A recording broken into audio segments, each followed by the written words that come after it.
My name's Sarah, and if you told me 5 years ago that I'd be in the middle of a tech startup whirlwind with Alex, of all people, I'd have laughed in your face.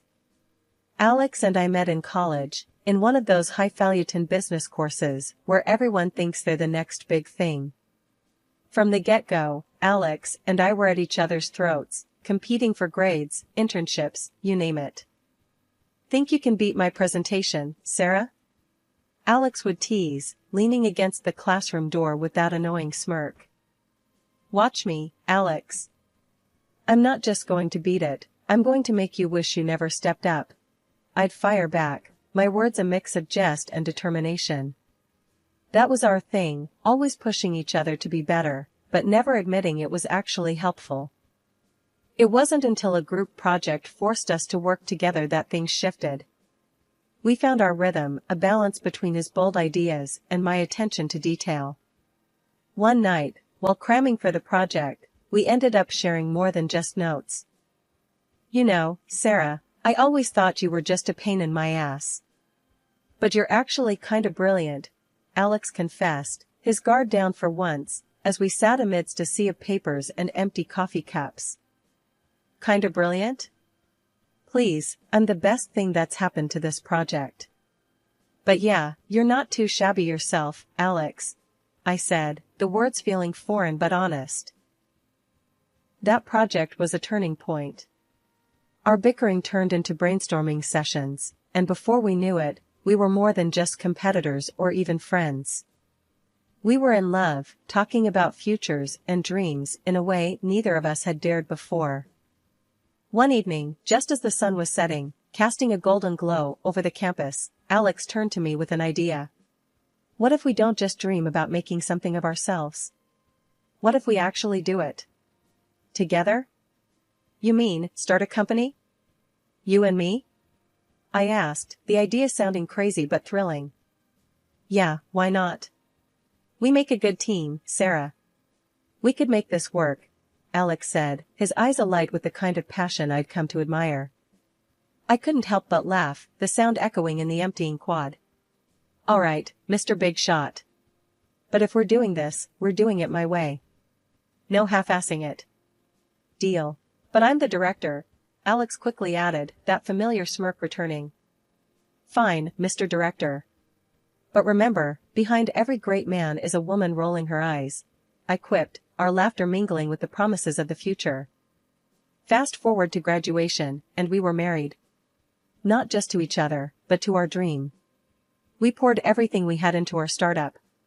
Alex took the title of director, wearing it like a crown. Part of me found it endearing, his childlike excitement at being able to call himself a director. I knew the title meant the world to him, not for the power it held, but for the status he thought it brought. Our little company started to grow, our dreams slowly turning into reality. It was hard work, longer hours than either of us could have imagined, but we were doing it. Together. Our little startup was like a newborn, demanding all our time and attention. Alex and I were in it elbow deep, trying to juggle a million things at once. It was during this chaotic dance of meetings, coding sessions, and endless coffee runs that Emily walked into our lives. We hired her on the spot. It wasn't just her confidence, it was her energy. She was like a live wire, ready to electrify our startup and push it into the spotlight. And that's exactly what she did. Emily wasn't just good at her job, she was phenomenal. Her campaigns were creative, edgy, and exactly what we needed.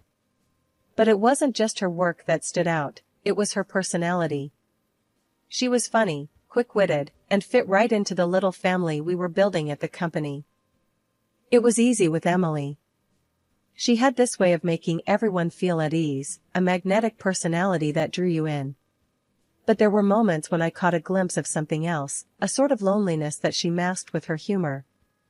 One day, while we were brainstorming in the office, I decided to broach the subject. Emily, how come someone as awesome as you is still single? Not prying, just curious. Emily's smile faltered for a second before she shrugged, her usual brightness dimming. Guess not everyone's as lucky as you, Sarah. Finding a guy like Alex? That's like striking gold. Her words were offhand, but the undercurrent of bitterness was unmistakable. It caught me off guard, stirring an unease I couldn't quite place. Hey, there's plenty of gold out there. Just gotta know where to look. I tried to lighten the mood, but Emily just shook her head, the topic clearly closed for discussion. As the days turned into weeks, and the weeks into months, our little company began to take shape. Emily's campaigns were bringing in clients, and our product was gaining traction. But it wasn't just the business that was growing, our relationships were too. Emily had become an integral part of our lives, blurring the lines between work and friendship. It was a golden time, filled with hard work, harder laughs, and the feeling that we were on the brink of something great. Emily, with her talent and fire, had become more than just an employee. She was a friend, a confidant, and a crucial part of our dream. As our startup began gaining momentum, I noticed a shift in Alex's focus. It wasn't the company that kept him busy, but rather, the pursuit of the perfect business suit or the latest model car. His obsession with appearances had always been a quirk I tolerated, but now it seemed to take precedence over the hard graft our company required. "Alex, don't you think there's more to focus on right now than another suit?" I asked him one morning, finding him browsing through an online luxury store during work hours. "Come on, Sarah. You know how it is. Looking the part is half the battle in business. Life's too short to deny myself the finer things," he retorted without looking up, his attention fixed on the screen. I shook my head, exasperated. "Sure, but maybe the other half of the battle is actually running the business? You know, the one we're trying to build here?" He finally glanced up, offering a half-smile that was meant to disarm. "Relax, Sarah. Everything's under control. A director needs to look sharp. It's good for morale." His nonchalance irked me, but I decided to let it go. There were bigger battles to fight, especially with the unsettling rumors that had begun to circulate around the office. One late evening, I was burning the midnight oil in the office when I decided to take a break and grab some coffee. As I neared the break room, I caught snippets of conversation that made me freeze in my tracks. "Saw Alex and Emily cozying up in the marketing suite yesterday. Didn't look like any work meeting to me," one of our developers muttered, unaware of my presence. "Yeah, there's definitely something going on there. They've been spending a lot of time together after hours," another chimed in, their tone laced with gossip. I felt a lump form in my throat. My initial instinct was to brush it off as baseless office chatter, but the seed of doubt was planted. With a heavy heart and a mind swirling with questions, I retreated back to my office, the coffee forgotten. The next day, I decided to confront Alex. I needed to hear his side, to clear the air. Finding him in his office, leaning back in his chair with that all-too-familiar smirk, I didn't waste any time. "Alex, we need to talk. There's talk going around about you and Emily." "What's going on?" My tone was more confrontational than I intended, my emotions getting the better of me. Alex's smirk faded, replaced by a look of confusion. "Talk? What talk?" "Sarah, you know me. Why would I do anything to jeopardize what we have here?" His words were meant to be reassuring, but there was a stiffness to his laughter that didn't sit right with me. "I want to believe you, Alex, but the rumors. They're not just going to go away. People are talking. People always talk, Sarah. It doesn't mean we have to listen. Emily's a crucial part of our team, nothing more. You think I'd risk our dream for a fling?" Alex's voice was firm, his eyes meeting mine in a challenge. I wanted to believe him, to brush off the rumors as just that, rumors. But the nagging doubt lingered, casting a shadow over our conversation. "All right, Alex. I just needed to hear it from you. Let's just focus on the work, okay?" "Always," he replied, but the ease that once defined our interaction seemed strained, tainted by suspicion. In the days that followed, I threw myself into my work, trying to ignore the whispers and the sideways glances. Emily, for her part, seemed oblivious to the rumors, her focus solely on her campaigns. But the atmosphere in the office had changed. What was once a place of camaraderie and innovation now felt like a minefield. I found myself observing Alex and Emily more closely, searching for any sign that the rumors might be true. Their interactions, once thoughtless and friendly, now seemed fraught with hidden meanings. The weeks leading up to the big contract signing were a blur of negotiations, revisions, and, frankly, a fair bit of groveling. The director on the other end was the type who'd make a saint swear. Every meeting, every call, it felt like wading through mud. But the payoff? It was going to be huge. This deal was our ticket to the big leagues, a chance to level up our startup in ways we'd only dreamed of. So, I buckled down, ignored the growing pile of laundry at home, and let takeout containers become my primary diet. Look, I know he's a pain, but if we land this, it's game changer, I told Alex during one of our late-night strategy sessions. Yeah, if he doesn't drive us insane first, Alex replied, his eyes glued to his laptop. Emily chimed in with her usual optimism. We've got this. Sarah's been crushing it. He's practically eating out of her hand now. I wasn't so sure about the eating out of her hand part, but we were close, damn close. And when the day finally came to ink the deal, the sense of anticipation in the office was electric. The annoying director, somehow less irksome with a pen in hand ready to sign, was there alongside us, a necessary evil in our path to victory. The moment the contract was signed, the atmosphere shifted from tense anticipation to outright celebration. Champagne bottles popped, and glasses clinked, the sound of success ringing loud in the lobby of our little startup that could. Alex, with that director by his side, stepped forward to address the crowd. I want to take a moment to recognize the incredible effort that went into making today possible. Alex started, his voice carrying over the buzz of conversations. Sarah, in particular, has been instrumental in getting us to this point. There was applause, a few cheers, and I allowed myself a small smile. Maybe all the stress was worth it after all. But then Alex's smile turned into something I couldn't read, a mix of smugness and something colder. Which is why it's even harder to announce that as of today, Sarah will no longer be with us. The room fell silent, the kind of silence that sucks the air right out of you. What are you talking about, Alex? I managed, my voice sounding foreign to my own ears. As the director of this company, I've made the decision to let Sarah go. We're moving in a new direction, and it's a decision I've not made lightly, Alex continued, his eyes avoiding mine. The confusion was palpable, the shock of his words echoing off the walls. My heart hammered against my ribs, a mix of disbelief and rising fury taking hold. You can't be serious. After everything, you're firing me? From my own company? My voice was rising, the outrage clear. The room spun, faces blending into a mosaic of shock and sympathy.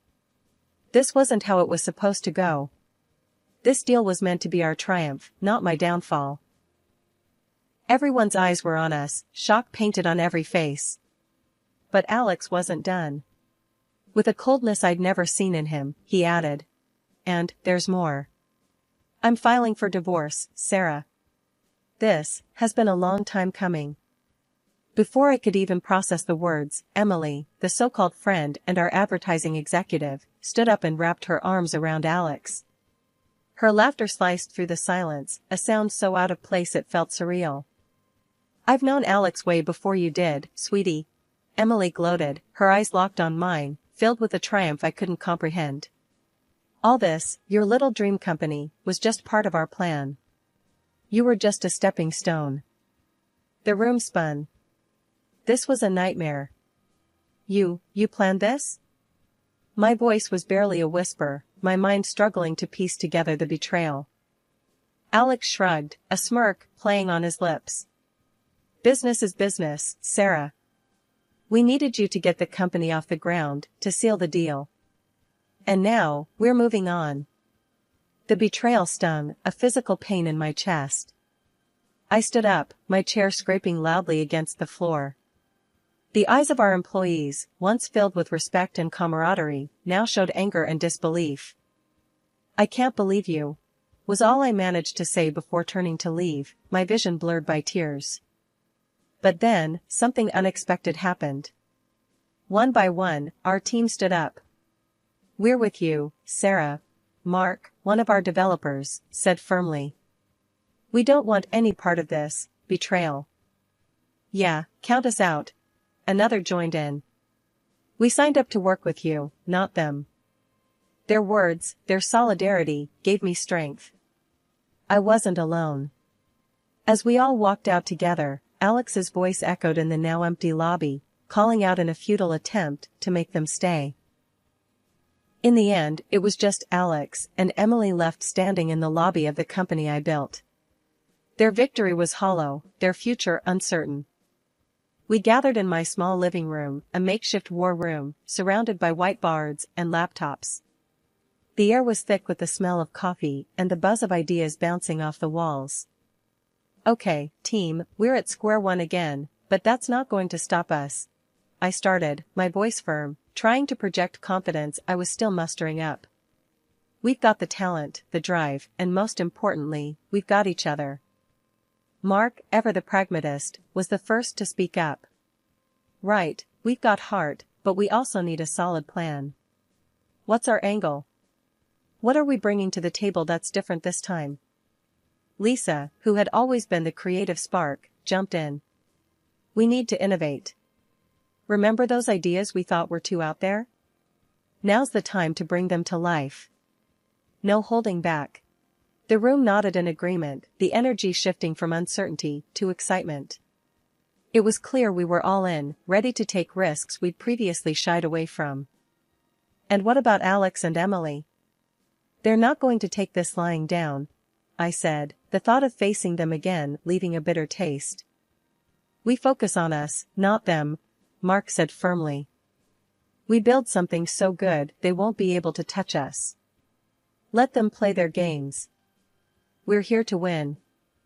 The room erupted into a chorus of agreement, the resolve in each voice stronger than any doubt or fear. We need a name, Lisa suddenly said, a smile spreading across her face. Something that tells the world we're not just back, but better than ever. The suggestions started flying, some ridiculous, some brilliant, but all of them infused with the hope and camaraderie that had brought us together in my living room. After hours of debate, brainstorming, and more cups of coffee than I could count, we landed on a name that felt right. It was bold, it was fresh, and it perfectly captured the essence of our new beginning. Phoenix. With our mission clear and our spirits high, we ended the meeting with a sense of purpose. The road ahead was uncertain, but for the first time since the betrayal, I felt like we were on the right path. As everyone packed up their things, Mark lingered behind, a thoughtful look on his face. You know, Sarah, what Alex did, it's going to make our victory that much sweeter. We're going to show him what he lost. We're going to show everyone. His words were the reassurance I needed. Yes, we had been knocked down, but we were far from out. This wasn't just about revenge, it was about proving to ourselves that we could rise from the ashes, stronger and more united than ever. After filing for divorce, I felt a weight lift off my shoulders, the kind you don't realize you're carrying until it's gone. My newfound freedom was intoxicating, a fresh start I hadn't known I desperately needed. Then, out of the blue, Alex called, his voice dripping with urgency and desperation. He wanted to meet, and despite every instinct telling me it was a bad idea, curiosity won over. We agreed to meet at a rundown diner on the outskirts of town, a place so nondescript it felt like a metaphor for our failed marriage. Alex was already there when I arrived, looking like a shadow of the man I once knew, with Emily, the cause of all this drama, clinging to his arm like a designer handbag.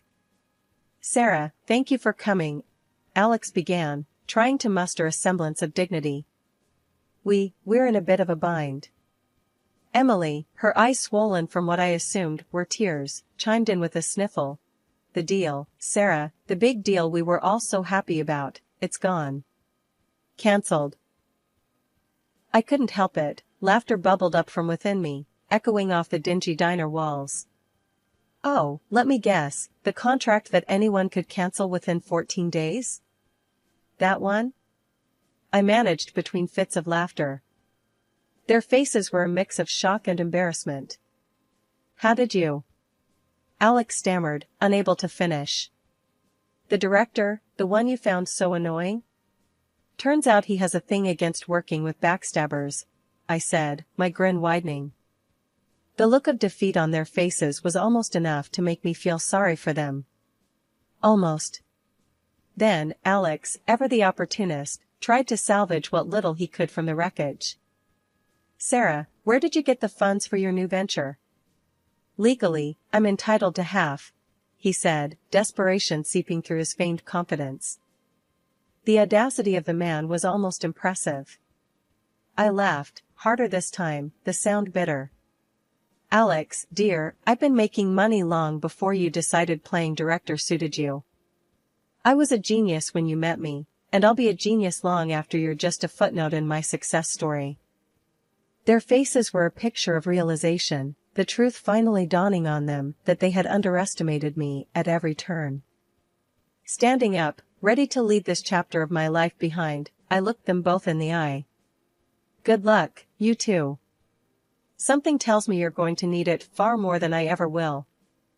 As I walked out of the diner, the sun broke through the clouds, bathing the world in a warm, golden light. It felt symbolic, a sign that despite everything, I was on the right path. In the days that followed, I threw myself into my work, my new company, becoming a beacon of hope and ambition. The team and I worked day and night, our shared vision fueling us forward. Meetings with investors, late-night brainstorming sessions, and the relentless pursuit of innovation became my new normal.